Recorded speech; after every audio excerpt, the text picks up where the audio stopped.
Howdy, folks. Let's enjoy a little odd Halloween-y treat. Every year, I did do the Frankenberry fruit roll-up. Not every year I do that. I just did that this year. But every year they re-release Frankenberry, Blueberry, and Count Chocula cereals, and this year they released a Frankenberry fruit roll-up. I have a Blueberry fruit roll-up they released, and the Count Chocula candy bars, or treat bars, or cereal bars, or whatever these things are. You get 8 packs of these treats. There it is. You get Count Chocula on it. I also, so I didn't pick up any of the cereals. They also have a Captain Crunch Halloween. It turns the milk green and maybe glow. I don't know. It's some sort of Halloween Captain Crunch. And some Reese's peanut butter cereal shaped like bats or something. I'm not a huge cereal eater, and these are pretty easy because I can, if I don't like it, I can give them away at a show. If I do like it, I use them as like little energies, throw them in my car while I'm out driving, or I put them in a bag for a show. I mean, but a box of cereal, I have a bowl of it, and if I don't like it, I've got a box of cereal that is either going to get tossed or choked down. It's stupid. So anyways, here's the Count Chocula treat. Looks like that. I see a little broken choculas in it. Let's give her a bite.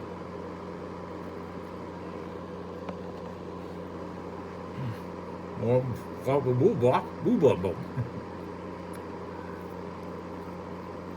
mouth is full of chocolate treat, but okay. Yummy. Because it has marshmallow in it, the Count Chocula, all those cereals had marshmallows in it. That's so long. I guess the actual Count Chocula treat is a Rice Krispie type of thing, or an actual cereal.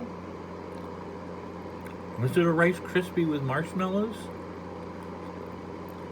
I remember the flavor. I forget what the cereals were, but this tastes like a chocolate Rice Krispie treat to me. It's quite good.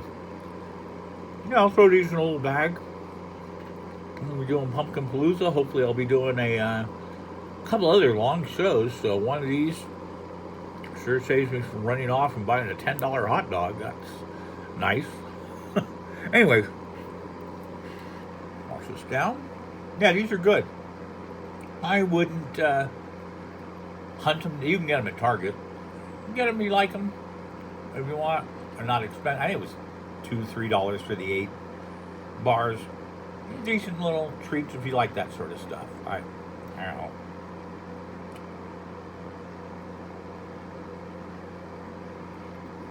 So last we talked, I had done a room at the fairgrounds. We're going to tell us kind of the birth of Daddy, starting of Daddy. And I was given a lot of free reins at the fairgrounds now, acting wise. I mean, I don't think I ever acted in a room there. I don't remember much of it. There were nights I was kind of tired, and I said, just let me do a high scare. I'm just too tired tonight. My back hurts or something. I was 37 at the time. I wasn't old, but wasn't a kid either. And, the 15, 16-year-olds could handle it a lot better than I could. Remember, I was 37 because during the build-up, someone asked me my age, and I yelled it out, and another guy just yelled back, 37 in a row? And cracked me up. Which it's a Clerks reference if you don't know it. But I love Clerks, and he didn't know that, but he made a Clerks reference and killed me. But whatever. I did pin face a lot. I mean, a lot. To where I was actually starting lines with pin face more than just I speak. Throwing some jokes out that were really funny once in a while. But I would usually whisper them to coworkers to try and break them. That was always the goal, is to break a coworker. Because you would just see them just stop. Like they'd be menacing someone and you'd whisper something, and they would look at you and they wouldn't break character, but they would just slowly walk off set, which was outdoors. So they'd walk into the break room or something. And he'd walk in and just see them just laughing and just going, "You dick." But and I forget. The only one I really remember. No, I don't remember any good ones to really fully say them. I'm sorry, but I was getting my own groove down because the pin face, I'd been doing them for a few years now.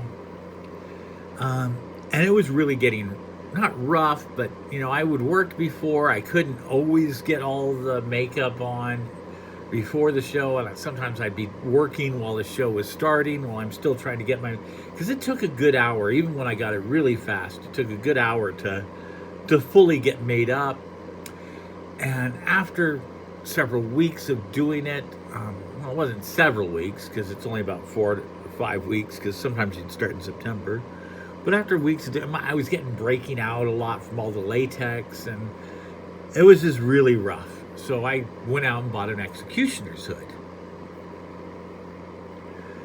And I had a flannel, a pretty tattered flannel, and, a fake axe or whatever. And I would throw the executioner's hood on. They said, "That's fine. Pin face is great." They loved pin face, but they understood that it was hard. And I would do them only on Saturdays usually, and do the other stuff during the weekdays. Friday was a work day. Saturday I had all day to put the makeup on at home. I would drive to the haunted pool. But, I started doing this executioner hood, and I was just coming up with weird lines, just goofy lines. Like I'd be walking after someone, and they'd be scared, and I'd, menacing them, and I just suddenly just turn and go, "Your mother never loved you." And I was doing a lot of stuff in sling blade voices, trying to come up with it. It just turned out a gravelly voice was what worked. But "Your mother never loved you" was one that people just got scared. It was creepy to them. And then the next line was, "But your daddy loved you." And it worked. It was a line that really bothered people a lot. And I guess it just sounds creepy. It wasn't anything that had meaning to me. It was just things I would say. I would just came up and wait till, if there was a reaction, I would just repeat it to people because it worked. And that "daddy loved you" turned to "daddy loves you," turned to everyone calling me daddy. Now, when I was saying the line, I was not daddy. I was saying, it was take it how you will type of thing. But it was not me. And then everyone's like, "No, you're daddy. Daddy loves you." And I kind of liked that. And as people would start running away, I would just yell out, "Daddy loves you," and it would echo, and "Come back here, Daddy loves you." And you'd see the other coworkers like that a lot, and the customers were scared of it, and that just became the voice of Daddy. The next year, we were at a fair at the Great America. Was the next year. And I'll have to tell this a little better, but what ended up happening is before the haunt started, I felt that the mask that I had, just an executioner hood, was pretty damn lame, and it was. Cheap spirit mask. I was in San Francisco working accounts in the Haight-Ashbury district, and I saw a leather store. I went in, they had a fantastic bondage mask with the mouth, and it looked like the Gimp, or my preference. I hated being called the Gimp. It was Machine. It was almost the exact mask that Machine from 8mm wore. And then I bought a vest, a leather vest, and the black mask became my costume. I'd wear a like a wife beater or ribbed tank top type of shirt underneath it, jeans, carry a whip, and like a flogger type whip, the black mask and the vest. That was my uniform from that point on, and that was Daddy, and that was the birth of Daddy.